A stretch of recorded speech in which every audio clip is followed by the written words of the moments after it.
Magandang araw, narito ang latest update natin patungkol sa dating bagyong Wilma na ngayon ay isa na lamang na low pressure area.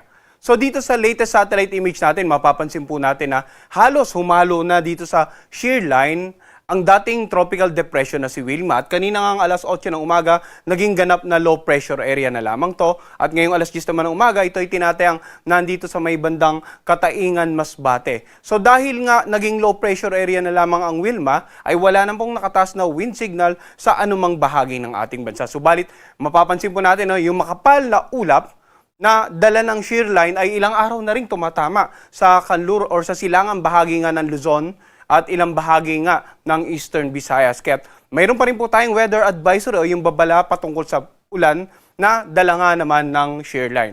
So, himayin po natin ano yung mga lugar na inaasahan namang uulanin dahil nga sa umiiral na shear line. Simula po ngayong umaga hanggang bukas ng tanghali, mapapansin natin, mga around more than 200 or 100 to 200 millimeters of rain inaasahan natin dito sa lalawigan ng Quezon.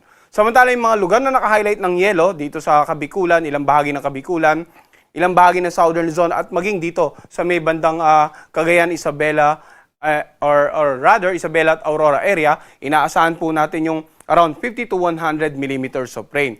Ngayon kung ilang araw na pong umuulan sa mga lugar na nabanggit natin, malaki pa rin po yung banta ng mga pagbaha, lalong-lalo sa mga low-lying areas, sa mga komunidad na malapit sa mga gilid ng ilog sapagkat ang patuloy na pag-ulan pwedeng magdulot ng pag-apaw ng tubig sa ilog sa kanilang lugar.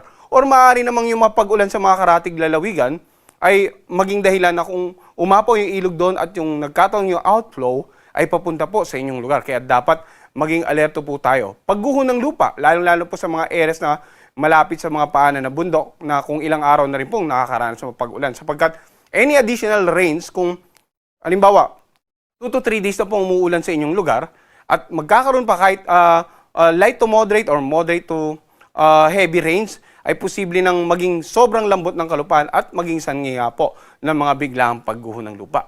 Samantala, ang mga pag-ulan naman ay inaasahan simula bukas hanggang sa Martes ng hapon or tanghali, mapansin natin ay halos nandito pa rin sa silangang bahagi ng Northern Central Luzon hanggang dito sa may bandang Quezon area.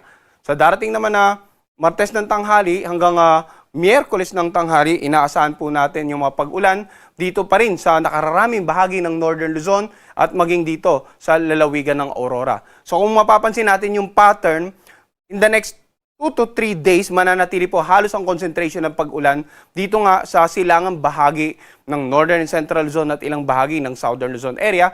Kaya mga kababayan po natin dyan, patuloy na mag-monitor sa updates natin sa mga weather advisory patungkol nga sa inaasahang pag-ulan na dulot ng shear line at patuloy ding makipag-ugnayan sa kanilang local na pamahalaan at local disaster risk reduction managing officers para po sa mga disaster preparedness and mitigation measures.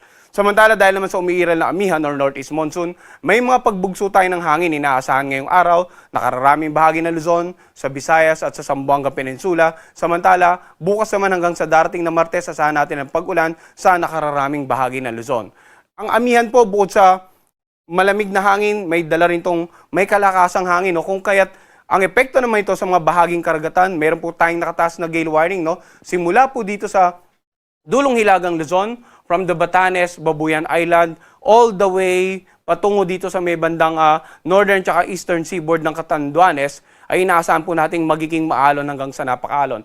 Lahat po ng areas na naka-highlight ng red as much as possible, wag po muna tayong pumalaot dyan, sapagkat yun nga, yung bugso ng amihan, maalong karagatan, bukod pa sa unfavorable weather condition, ay mapanganib po sa mga ilang uri ng sasakyang pandagat. Samantala sa mga lugar naman na walang gale warning, for example, dito nga sa western seaboard ng Northern Central Luzon, dito sa seaboards ng Visayas, at maging dito sa bandang eastern seaboard ng Mindanao, asahan po natin na magiging katamtaman hanggang sa maalon ng karagatan. Sa natitirang bahagi, banayad hanggang sa katamtamang pag-alon. Iba yung pag-iingat po sa mga kababayan nating papalaw dito sa mga lugar na wala pong gale warning. Samantalang susunod nating update sa low pressure area ay ipapalob sa ating public weather forecast na issue naman mamayang alas 4 ng hapon. At yan po muna ang latest mula dito sa Pag-asa Weather Forecasting Center. Magandang araw po sa kanilang lahat.